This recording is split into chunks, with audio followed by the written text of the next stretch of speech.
علی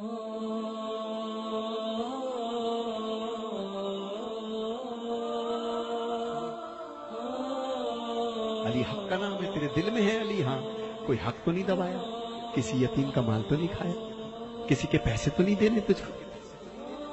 تو کہتا ہے جکڑ بندی ہو گئی کاروبار میں، تیرے پاس کچھ بھی ہو کچھ بیچ، اس کا پیسہ پہلا دے دے جو تیرے پاس روز چکر لگا رہا ہے، اس کو آزاد کر، اللہ تجھے آزاد کر دے گا۔ کیو ٹی وی پہ لکھا ہوا تھا جناب، ایک جملہ لکھا ہوا شکیل بخاری کا، لکھا تھا ایک صاحب تھے کہ باہر نکلتا ہوں، کبھی کوئی خوف میں رکھتا ہے، کبھی بل خوف میں رکھتے ہیں، کبھی ٹیکس خوف میں رکھتا ہے، کبھی فلاں چیز خوف میں رکھتی ہے، کبھی یہ چیز خوف میں رکھتی ہے، کبھی کاروبار میں بدماش چلے آتے ہیں۔ خدا کی قسم فقیر نے ایک جملہ کہا، کہنے لگا اللہ کہتا ہے جن کا تو وارث ہے اپنے گھر میں ان کو حالت خوف میں نہ رکھ، ورنہ اللہ تجھے باہر حالت خوف میں رکھے گا۔ خدا کی قسم یہ میں معجزہ دے رہا ہوں، گھر میں جانا اپنے جو جسٹ میرڈ ہیں، جن کی بیویاں ہیں، آج مولا علی کی محفل کے صفحے میں جو مولا علی کا پیغام ہے وہ دینا چاہتا ہوں میں۔ تم گھر جانا اور اپنی زوجہ سے صرف ایک لفظ کہنا کہ اگر کبھی تجھے زندگی میں میری کوئی بات بری لگی ہو تو آج بھی فاطمہ الزہرا سلام اللہ علیہ کے صدقے میں مجھے معاف کر دے، اور میں کوشش کروں گا کہ میں غصہ نہ کروں تاکہ باہر والے مجھ پہ غصہ نہ کریں۔ کل کا سورج نکلے اس سید کی زبان یاد رکھنا، دنیا مہربان ہو جائے گی حق پر، خوف ہٹ جائیں گی دل سے۔ جن کا تو وارث ہے ان کو حالت خوف میں رکھے گا تو جو تیرا وارث ہے تجھ کو ہلکا سا ٹچ تو دے گا نا، پھر بھی وہ بڑا رحیم ہے، پھر بھی بڑا رحمان و رحیم ہے۔ اور جو میرے بچے یہاں بیٹھے ہیں، بہت دور دور سے چھوٹے چھوٹے بچے آئے ہیں، اچھا کیا لینے آئے ہو؟ خیبر سننے؟ مولوی صاحب سنائیں گے۔ خندق سننے؟ وہ بھی مولوی صاحب سنائیں گے تم کو۔ میں تو بیٹا یہ بتا رہا ہوں کہ تمہارے باپ کے بال اب سفید ہونا شروع ہو گئے، چشمہ لگ گیا ہے بیٹا، تمہارا اسکول نہ جانا ان کے کلیجے کو کاٹ دیتا ہے، تمہارا کاروبار میں دلچسپی نہ لینا جو اتنی تنکا کر کے تمہارے باپ نے ایک سواری بنائی ہے، تم دیکھتے نہیں ہو کہ گھنٹوں یہ اکیلا بیٹھا کیا سوچتا رہتا ہے؟ تم سمجھتے ہو ٹی وی دیکھ رہا ہے، خدا کی قسم ٹی وی نہیں دیکھ رہا ہوتا، یہ یہی سوچ رہا ہوتا ہے کہ پتہ نہیں ہم میرے یہ 3 بیٹے ہیں 2 بیٹے ہیں، اللہ میرے کاروبار کو سنبھال لے، میری عزت کو سنبھال لے۔ تو میرے بچوں جہاں جہاں مولا علی کہ اس میں تم لوگ آئے ہو، وفادار ہو جاؤ اپنے ماں باپ کے، اس سے پہلے کہ وقت تمہارا گزر جائے، اس سے پہلے کہ تمہاری اولاد ہو جائے۔ ہائے ہائے ہائے، مزہ تو اس مجلس حسین مولوی صاحب، مزہ تو مجلس حسین کا جب ہے، فقیر کہتا ہے کہ مجلس ختم ہو 250 بچے اپنے باپ کی جوتیاں لے کے کھڑے ہو۔ یہ ہے درس، 10 مجلسوں کا وہ مزہ نہیں، وہ اثر نہیں، صرف مجلس ختم ہو۔ میں نے اپنی آنکھ سے دیکھا، میرا باپ دنیا سے چلا گیا، جب دنیا سے چلا گیا تو میری ماں نے جائیداد رکھی، آؤ اپنے باپ کی جائیداد بیٹو، بین الاقوامی شہرت یافتہ ہو دنیا میں، تمہیں سب جانتے ہیں ندیم سرور، آؤ اپنے باپ کی جائیداد بانٹ لو۔ ہم 6 بہن بھائی بیٹھ گئے۔ میرے باپ کی جائیداد کیا تھی پتہ؟ 6 جوڑے پوری زندگی کے، ایک ٹین کا بکس، غریب نہیں تھا حالانکہ، 2 ایک جوتا، ایک چپل، ایک چشمہ، 7-8 انگوٹھیاں، ایک ٹوپی، ایک جانماز، یہ جائیداد تھی ندیم سرور کے باپ کی۔ مگر اسی ندیم سرور کے باپ کو ایک دفعہ میں نے دیکھا، بتاتے کسی کو نہیں تھے کہ میں باپ ہوں ندیم سرور کا، اتنے سادہ تھے، رش میں کچل گئے، چشمہ وہ جا کے پڑا، کسی نے پیچھے سے اٹھا رہے تھے، کسی نے دھکا دیا، پیشانی زخمی ہو گئی، میں تڑپ گیا، خدا کے قسم تڑپ کے گیا ابا۔ میں نے کہا ابو یہ کیا ہو گیا؟ ارے نہیں میرا بچہ، ہائے ہائے، جس نے مجھے چلنا سکھایا، جس نے مجھے بولنا سکھایا، جس نے میری ناپاکی کو برداشت کیا، 10 بار میرے سوال کے جواب کو دیا، یہی تمہارے باپ جو بیٹھے ہیں، انہوں نے تمہیں چلنا سکھایا میرے بچوں، انہوں نے تمہیں بولنا سکھایا۔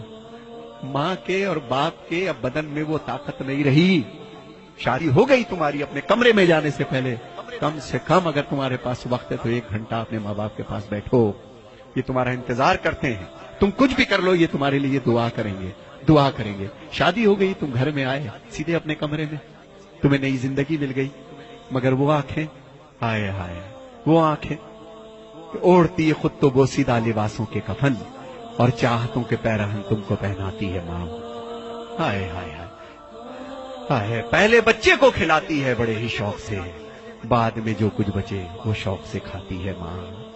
اور پیار کہتے ہیں کسے اور مامتا کیا چیز ہے؟ کوئی ان بچوں سے پوچھے جن کی مر جاتی ہے.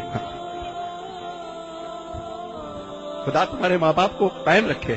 میرے بچوں، چاہتے ہو تمہیں علی مل جائے؟ چاہتے ہو تمہیں حسین مل جائے؟ وہ بی بی سرکار حسین کی ماں ہے. کس کو چلا ہے من تو منانے؟ ہے تیرے پاس اتنا بڑا کردار کہ تو حسین کی ماں کو منا لے؟ اس کی جو کنیز تیرے گھر میں ہے نا، تیری ماں، پہلے اس کو منا. پہلے اس کو راضی کر، پھر تیری بی بی راضی ہوگی. خدا کی قسم اس علی کو منانے چلا ہے.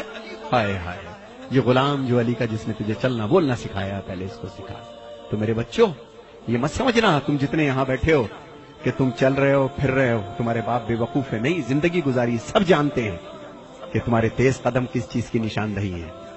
تمہارا اٹھنا بیٹھنا کیا سوچ رہے ہو، کیا باتیں کرتے ہو، ان بچوں تمہارے ماں باپ کو سب پتا ہے.